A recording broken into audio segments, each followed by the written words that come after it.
नमस्ते। आज की हमारी इस चर्चा में आपका स्वागत है। आज हम बात करने वाले हैं उस ताकत की जिसने आधुनिक दुनिया का इतिहास बदल कर रख दिया, परमाणु बम और हाइड्रोजन बम। हम सब जानते हैं कि ये दोनों न्यूक्लियर एनर्जी पर काम करते हैं और बेहद शक्तिशाली हैं।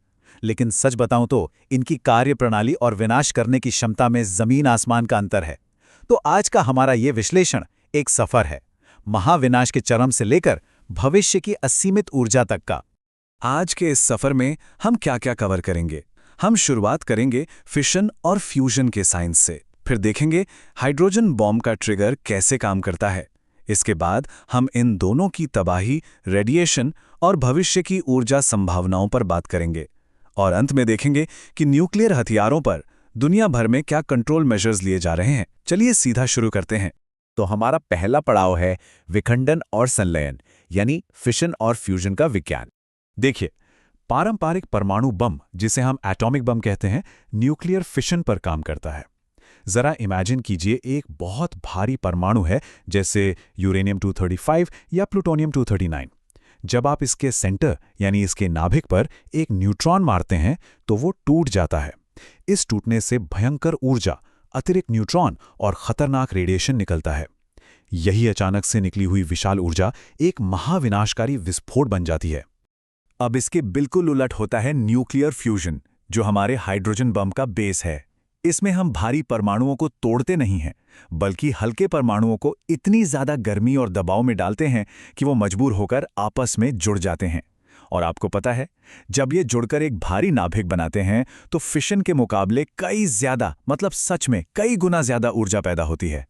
मजेदार बात यह है कि हमारे सूरज और तारों के चमकने के पीछे भी बिल्कुल यही साइंस काम कर रही है। अगर हम इनमें इस्तेमाल होने वाले मटेरियल की बात करें तो एटॉमिक बम में यूरेनियम और प्लूटोनियम जैसे भारी तत्व चाहिए होते हैं। वहीं हाइड्रोजन बम में ड्यूटेरियम और ट्रिटियम यूज होते हैं, जो असल में हाइड्रोजन के ही हल्के रूप या आइसोटोप्स हैं। अब भारी परमाणुओं को तोड़ना तो फिर भी तकनीकी रूप से आसान है, लेकिन इन हल्के तत्वों को आपस में जोड़ना, वो अपने आप में एक बहुत ही बड़ी साइंटिफिक चुनौती है। Section 2, the hydrogen bomb trigger. चलिए देखते हैं कि इस खतरनाक हथियार के अंदर ये फ्यूजन आखिर संभव कैसे होता है। प्रॉब्लम यह है कि हल्के परमाणुओं के नाभिक एक दूसरे को दूर धकेलते हैं, बिल्कुल मैग्नेट के सेम पोल्स की तरह। इस फोर्स को तोड़ने और उन्हें जबरदस्ती जोड़ने के लिए हमें चाहिए अकल्पनीय तापमान। कितना? करोड़ों डिग्री सेल्सियस। जी हां, आपने सही सुना, इतना ज्यादा तापमान धरती पर नेचुरली तो कहीं होता ही नहीं है। अब आप सोच रहे होंगे कि भाई, ये करोड़ों डिग्री का तापमान लाएं कहां से?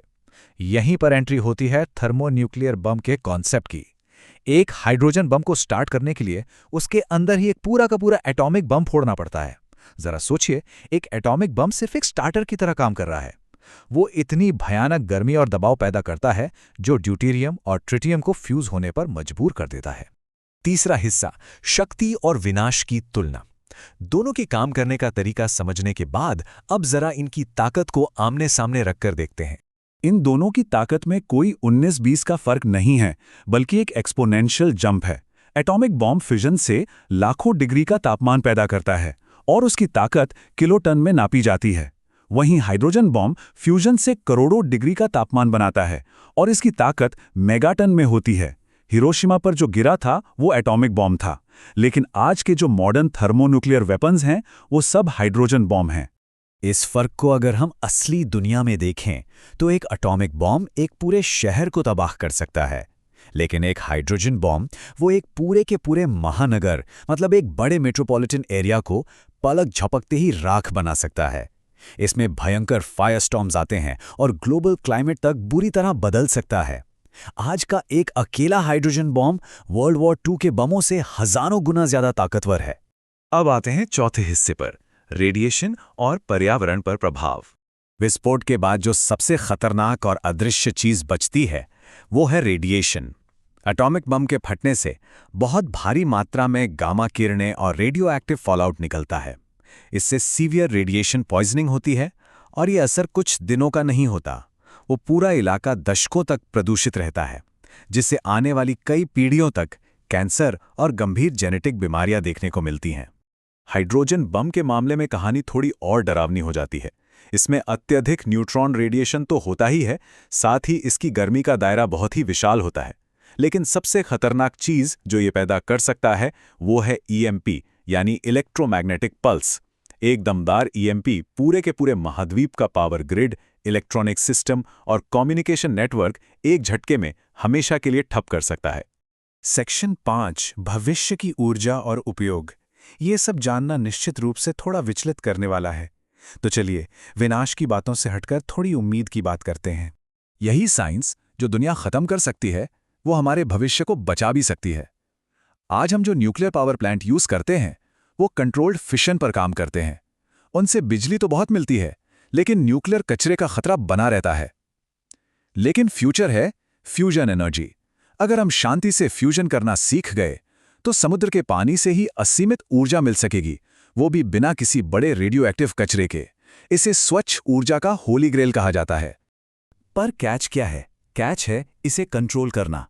शांतिपूर्ण तरीके से करोड़ों डिग्री तापमान को एक रिएक्टर के अंदर बांध कर रखना ऐसा है जैसे किसी जार में एक छोटे से तारे को कैद कर लेना। ये तकनीकी रूप से बहुत ही मुश्किल और अकल्पनीय रूप से महंगा है। दुनिया भर के साइंटिस्ट दशकों से इसी ग्रैंड चैलेंज को हल करने में लगे हुए हैं। और हमारा आखिरी सेक्शन, न्यूक्लियर हथियारों पर नियंत्रण। देखिए, न्यूक्लियर टेक्नोलॉजी अपने आप में बुरी नहीं है।